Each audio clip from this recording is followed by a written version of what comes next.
7회의 마지막. 김연수. 가무락 조개, 나주손, 귀신뿔, 이랑 같은 것들.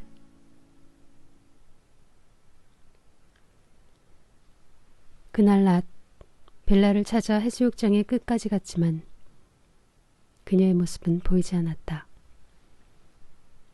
그 끝에는 큰 섬과 작은 섬이 있었다. 육지와 이어진 작은 섬에는 일제시대 때 신사를 헐어내고 만든 공원이 있었기에 거기까지 가봤다. 그러다가 돌아서는데 송림 사이로 작은 오솔길이 보였다. 그 오솔길에 벨라가 서 있었다. 다가가니 벨라는 십자가도 떨어져 나가고 지붕도 내려앉은 수도원을 바라보고 서 있었다. 그런 길을 트로핀카라고 부르는군요. 오래전의 여름, 그 오솔길에서 악대가 찬송가를 연주한 적이 있었죠. 덕원의 베네딕토 신학교의 신학생들이었는데 여름이라 바다 옆에 수도원을 찾았던 모양이에요.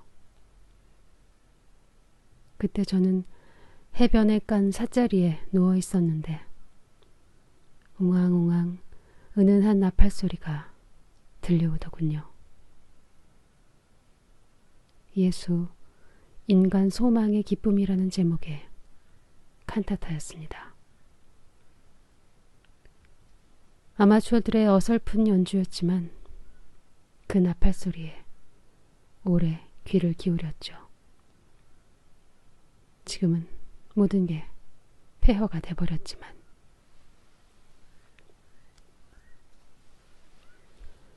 이제 숲을 보면서도 저는 그 숲이 비어있는 것을 봅니다.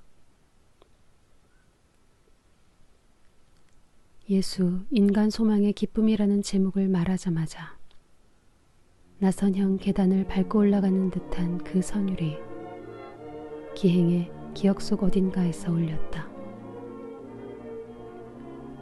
함경도의 신부와 수녀들은 전쟁 전에 모두 체포됐으니 그들도 몇몇은 이 세상 사람이 아닐 것이다. 그런데도 그날의 굵은 선율은 이데아처럼 남아있었다.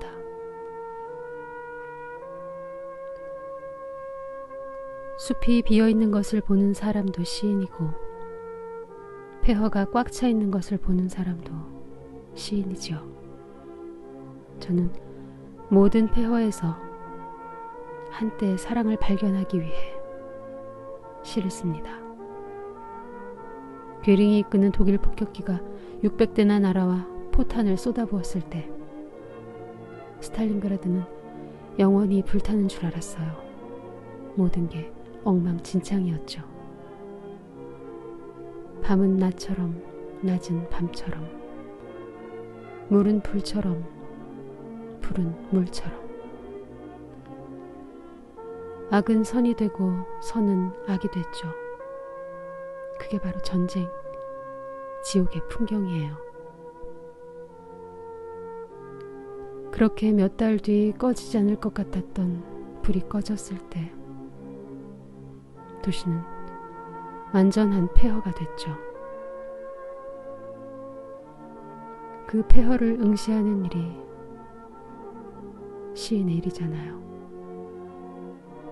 그렇지 않나요? 벨라가 말했다. 나는 1924년에 세상에 태어났고 그 세상에는 늘 나보다 먼저 죽는 것들이 있었어요. 내게 전쟁이란 내가 가장 사랑하는 것들을 죽이는 일이었어요.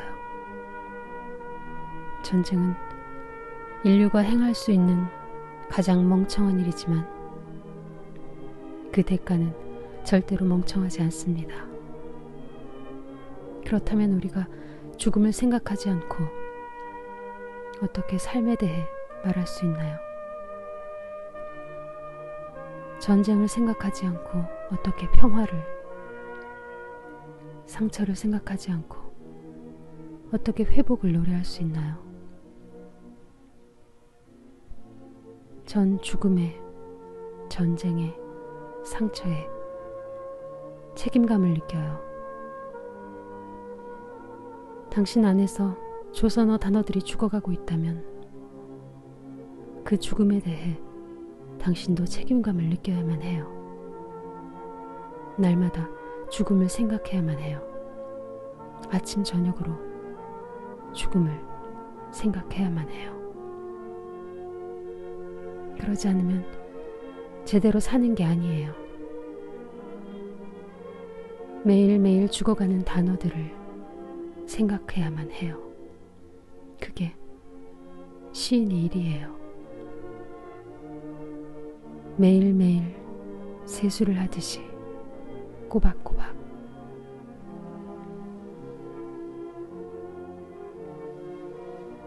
빨갛게 타오르는 노을을 물끄러미 바라보며 기행은 어둠 속에서 벨라의 담배가 불꽃을 일으키던 것을 기억했다. 그리고 기행은 지난 가을 옥심과 함께 바라보던 불을 떠올렸다. 얼마 전까지 누군가 살았던 집으로 번지던 불. 문짝을 태우고 기둥을 태우고 지붕을 태우던 불. 그때 그는 지금까지 자신이 알던 세계가 그렇게 불타는 것이라고 생각했다. 처음에는 바이러스와 병원균이 불타겠지만 곧 그 불은 종파주의와 낡은 사상으로 옮겨붙을 것이고 종래에는 서너 줄의 식구를 얻기 위해 공들여 문장을 고치는 시인이 맥고모자를 쓰고 맥주를 마시고 짠물 냄새 나는 바닷가를 홀로 걸어가도 좋을 밤이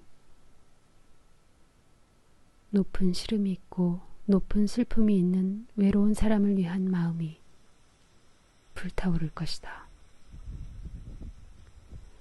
그렇게 한 번 불타고 나면 불타기 전의 세상으로는 돌아가지 못할 것이다.